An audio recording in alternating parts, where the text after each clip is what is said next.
buddy, sa mapagpalang umaga po sa inyong lahat. At habang bumabiyahe po ako, kita ko po si Kuya Renji. Andun po siya nakaupo dun sa may pharmacy. So hindi ko alam kung anong ginagawa niya dyan mga buddy. Baka bumibili ng gamot or hindi ko alam. Puntahan natin mga buddy, puntahan ko lang. Kamustahin ko kung anong balita. Balita ako kasi malapit na ito mag-abroad mga buddy. Malapit na umalis. At papasama na rin tayo sa kanya mga buddy. Kasi meron akong titig ng motor mga buddy. May nag-aalok sa akin ng motor. Yun yung ano mga buddy, pang sidecar.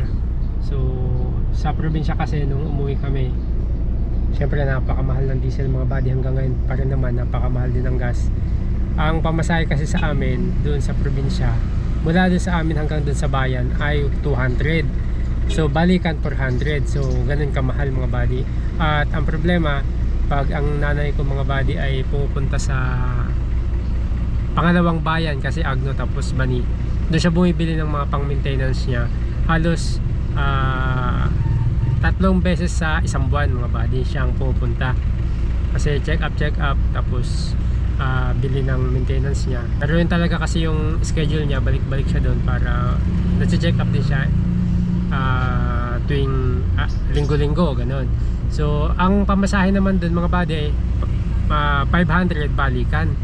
So kung iniisip ko mga buddy, yung 500 balikan tapos 200, so kumukonsumo siya ng halos 2,000 sa isang buwan na pagbili-bili niya ng maintenance niya. So wala kasi kaming service doon mga buddy, kaya nung nandun ako, ito yung ginagamit namin. Kahit medyo mas mahal sa diesel, ito yung ginagamit ko para mas komportable sila. Pero ngayon mga buddy, wala ako doon at maaaring hindi ko na madala muna si Adbi doon kasi nga may problema sa makina. Hindi na siya katulad dati na kaya sa malayuan kasi kailangan ng pa-overhaul. So may nag-aalok sa akin ng motor mga buddy kasi parang na-stock na ata yung motor or aalis na ata mag-iibang bansa rin. So naghanap siya ng bibentahan at binibenta niya na lang sa akin ng mura mga buddy. Inisip ko kung sakaling makuha ko, lalagyan ng sidecar or ganun na pang service doon. Mas matipid mga buddy, mas makakang laking tipid yung nanay ko. At yun na rin mga buddy, may service sila sa Pangasinan. Kaya yun, pupuntahan ko sana ngayon. Sakto naman nakita ko si Kuya Renji. Andiyan mga buddy, puntahan ko lang, babain ko lang siya. Doon siya sa may pharmacy. Ayun siya nakaupo.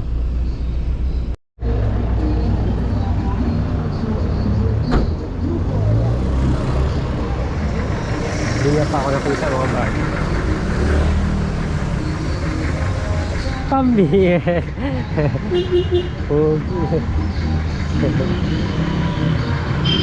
Pogi. Baka may hinihintay boss. Baka may hinihintay ka. Nagkakantay ko ng ano? Nang? Tunay na pag-ibig. Ang gagawa dito? Wala, nagkakantay mo ano? 150. Ay, walang iya. Sama mo ko. Ha? Saan tayo? 150. Yung sakto na wali nakita ko si Renji. Kasama ako sa kanya. Titignan namin yung motor na inaalok sa akin. Yan? Tala mo? Wow. Hindi ko nakita. Kanina pa ako nagpaganon eh. Hindi mo nakita dito? Hindi. Nung pagganon ko lang, nakita kita dito. Kasi ano, busy ako. Busy ka. Tara. Ha? Yeah.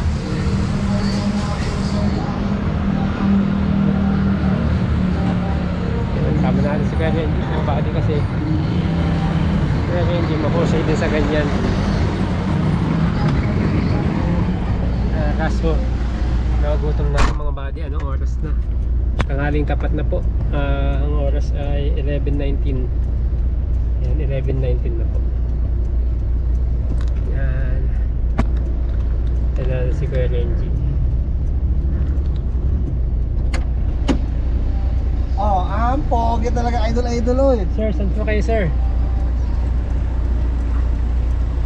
Saan po kayo sir? Yan, Sana. PTX. PTX. Layo yun sir ah. Biyahe na tayo, biyahe nga na. Saan kaya daan natin? Saan ba tayo punta? Malayo-layo ito eh. 13 hours biyahe. Saan yan? Ayan o. Kamarin, 20 minutes. Kamarin, 20 minutes. Saan ba tayo Ito. punta? Saan yan? Ano kang transaction nito? Durian Street. Durian, saan yan? Durian? Sa may ano? Dito tayo dadaan. Kakaliwat ay ikot tayo. Doon sa may ano? Sa munisipyo, punta mo sa munisipyo. Doon tayo liko. Dito tayo. Paliko tayo dito. Oo, doon tayo sa ano, Solomon. Sabi mo eh. Maganda pa, maganda. Oo, titignan pa lang nga natin. Andiyan pa nakausap? Hindi pa. Ay, hindi sa akin lang. Ano, ilang taon na? Basta pero mabango daw. Mabango. Joke lang po. Mamaya, Mami Tingking. Wala akong kasalanan nito, sama lang ako. Pero makinis. Sabi. Ayun, no. Nagbigay naman ng picture. Okay. Maputi. Joke lang po. Ay mga buddy, si Kuya Renji. Long time no see, mga kabali. Yun, shout out po. Kasama tayo kay Kuya Renji kasi mahusay ito mga buddy sa pagbusi-busisi ng ganyan. Ay, naisip ko kasi boss, inaalok kasi sa akin to. Ngayon, di ba nga, yung probinsya, walang service doon. Yung nanay ko kasi pag bumibili ng gamot, sa bani palagi ng maintenance niya. Ang Arkela 500 sa tricycle. Doon sa, di ba Malayo sa kasi. bahay? Sa may tulay pa. Ano doon? Hindi, sa bani lang, sa bani na boss, sa pangalawang bayan. Pero doon sa bayan, mismo sa palengke na pinuntahan natin, 200 naman doon hanggang bahay. Grabe, mahal pa rin. Mahal nga ng ano doon, ng pamasahe. Service. Oo. Ang inisip ko, halos 3 beses siya pumunta sa isang buwan sa Bani. 1.5 na agad yun. Lalagyan mo sidecar. Oo, yun nga ang inisip ko. Oo, Lalagyan ng para- sidecar. Para kahit siya, kaya niyang i-drive kung ano. Hindi kahit yung isang kapatid ko doon. Kasi hindi siya marunong mag-single yung ano talaga siya. Matututo sa sidecar, di ba? Hindi naman. Madali na matuto sa single kung matuto ka ng sidecar. Oo. Kaya inisip ko, parang ano kasi to, parang ewan ko kung na-stuck na or ano. Ano naman eh, Ma-check naman. Pero umaandar daw. Running. maraming condition. Tapos kompleto din yung papel. Ayun. So ayan, sakto mga buddy, nakita natin si ano kay Renji. Nag-aabang ng ano, ng 50. 150. Ay, mabilis lang mo, 10 minutes na. Diyan lang naman siya, may, ano yun? Tour yun. Ayaw po mga ka-power na, mga ka-power. Ano po, ipapunta natin, baka kung ano naisipin nyo ha. Ano po, motor. Kasi isipin mo boss, 1.5 ang buwanan. Iba pa yung pang service pag uuwi o pupunta silang bayan. May bibilhin na mga ano. So, Di ba, bibili ka kamatis. Kaya nga. Magkano pa kasi 500. kahit punta ka Mamaya balik punta ka pa sibuyas, balik ka na naman. kahit punta ka nga ng dagat, ang layo, di ba? Oo. Bibili ka nga lang ng tubig na mineral. Ngayon, palakad talaga sila. Kaya nung umuwi kami, ito yung ginagamit namin si Adby medyo pa-retired na. At kailangan pa niya ng ano to, didiretso ako. Diretso lang. Sa may munisipyo tayo. Tuturo ko lang sa'yo pag sa Tarili ko. Ay, alam mo yun? Oo. Kilala ko yan eh. Kilala mo pa talaga. Ay, kilala mo pala to. Oo. Ano pangalan yan? Rodi. Si Rudy. Oo. Pedrito. Ay, kilala pala to ni Kuya Renji, mga buddy. Kaibigan mo to? Kaibigan yan. Si parang Rudy. Bakit niya binibenta? Kasi marami siyang motor. Parang Nagkakabanggaan lang yung motor sa garahe. aalis na rin ata, mag-abroad. Kamusta pala? Kailan na ano mo? By next week. Next week pa? Kung lolo-open. Sama ka sa amin. Oo. Oo. Hindi. Wala ano. Kasi mag-uwa ako bukas, tomorrow. OWA? Ano yun? Seminar ng AWA. Bagong ano yun po? Bakit may seminar silang ganyan? Dati-rati naman, pidus lang. Iba pa yung pedos sa... Iba pa yun. Tingnan din na siya. After seminar, magpipidus na. Tapos yun, Pero dati walang ganyan. wala. OWA. Pidus lang dati. Ay hindi, baka sa mga sa mga second... Hindi, lahat. Lahat. Lahat? Kasi yung kapitbahay namin doon, yung anak ni Ate Aida, Nanay Aida, nag-fight din. Ganyan din, nag-seminar. Hindi, para sa inyo rin naman yung seminar. Tapos pedos. Ano ba yung pedos? Bali, tuturuan ka lang doon ng mga, ano pa, ugulian doon sa pupuntahan mo. Parang ano din, orientation gano'n. Ganun din, parang seminar nga na doon bakit may ganyan pa? Kung anong mga dapat mong iwasan. Ilang araw? Yung seminar is apat. Apat. Oh. Apat, linggo, ay Sabado bukas hanggang Martes. No, hanggang Miyerkules. Hanggang Merkules. Ay, pati linggo? Walang linggo eh. Ay, linggo. Kaya hanggang Miyerkules, Sabado, Lunes, Martes, Miyerkules. Pero cut yan cut. Hindi ko ano yung ano. So, tapos, para kunyari. Pidos. Pidos. Malapit na pala, no? Congrats. Oh. Congrats, boss. Thank you, thank you. At dahil yun sa mga ka-power natin na patuloy nagtiyaga na magpayo sa akin, grabing hirap pinagdaanan ko. Talaga, di ba? Darating yung panahon, sabi nga na yung mga naranasan mo tatawa ka na lang at may isip mo sa sarili mo, tanga ko dati, parang tanga-tanga ko, parang tatawanan mo na lang Kasi kahit sa akin may mga point na ganun ako dati na kahit hindi naman sa larangan ng pag-ibig. Diretso pa na. Diretso lang. Hindi man larangan ng pag-ibig pero mga time na di mo na mararamdaman kung gaano kabigat yung pinagdaanan mo. Makikita mo na lang yung sitwasyon mo dati. Grabe, ganyan nagawa ko yung mga yan. Oo, yun. Nagawa kong sa nakakahiya naman. ganun talaga. Ganyan pala ako ka-down noon. So, congrats kay Kuya Renji at naka-recover siya. At salamat po sa walang sawang pagsuporta talaga ng mga nagpapayo. Diba? Salamat kay Ang pinaka-main kasi na problema sa ganyan tulad nga sa akin is yung miscommunication talaga yan. Miscommunication. Walang maayos na Kasi kung mag-uusap naman talaga Huwag na! Yan na tayo. Ipilit mo na naman yung gusto mo Pero kaya nga ayaw na nga makipag-uusap. Dadating yan sa tamang panahon. Pagdating ng panahon. Pero iba pa rin yung luwag ng dibdib pag may ganun, no? Totoo naman. Mas maluwag pa sana kung wala problema na lugar. Smooth lang lahat.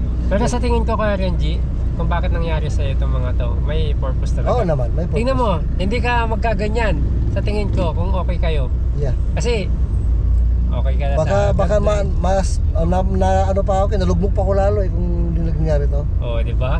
At least parang napalo ako ng duspuro sa mukha. Kailangan ko matauhan. Ba't nagkaganito Tama. Kung ayaw kong maging gayon, ayaw kong maging gayaan. Kasi kung hindi nangyari talaga sa'yo yan, hindi mo maisipan ulit mag-alis siguro. Di ba? Actually, last year pa ako nag-apply. Oo. Pero yun nga, dahil nagkagira-gira nga. Pero sa tingin ko hindi ka magpupursige ng talagang Oo. ganyang pursige na. Baka banjing-banjing lang. Oo, banjing-banjing. Kaya talaga may mga nangyayari talaga sa buhay natin mga body na may purpose. Hindi lang natin hindi agad lang natin nasasabi. Yung iba minsan kasi nangungustyon agad, di ba?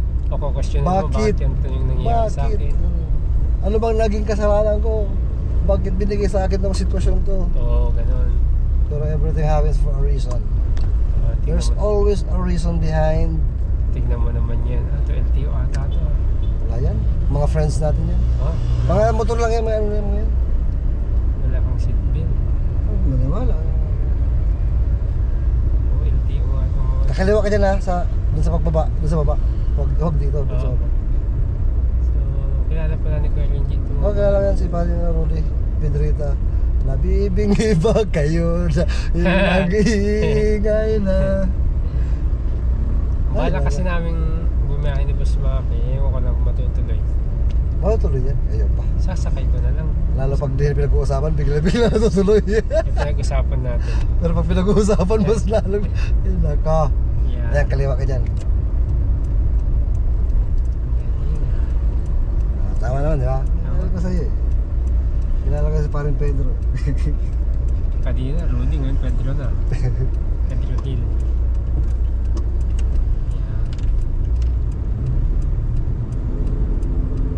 Alright, so kita-kita tayo mamaya mga buddy. At pasok.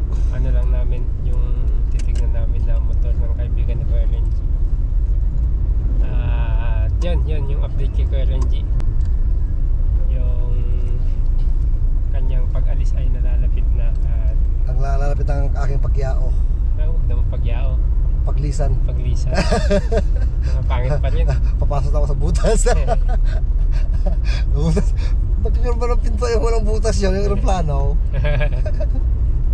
Pero congrats. Ngayon pa lang congrats na. Kumbaga minamanifest mo yung ito na. Huwag sana magkaroon pa ng ibang problema. Wala na. Last na yan na kumbaga na plancha na lahat. Ano na lang. Kumbaga ano na yan. Ay, sinusundan tayo ng mga ano, polisi. Polisi. Dami sumusunod sa atin. Escort natin yan. Tira po tayo sa may Durian, mga kabari. Durian, North Caloocan, Camarin. Tapos diretso pa tayo yan, kaliwa. Kaliwa. Alright, so update ko po kayo Pero diretso lang, mga buddy. diretso lang dyan.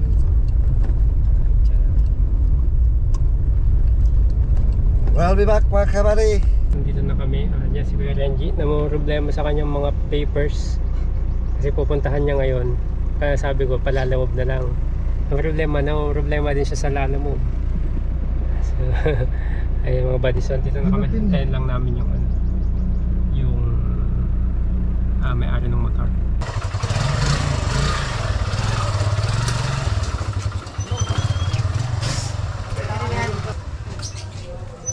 Ano boss, tingin mo? Maganda pa? Yung salad, saka di ako naiilang gamitin kasi may clutch. Oo. Parang ini-engine brake ko.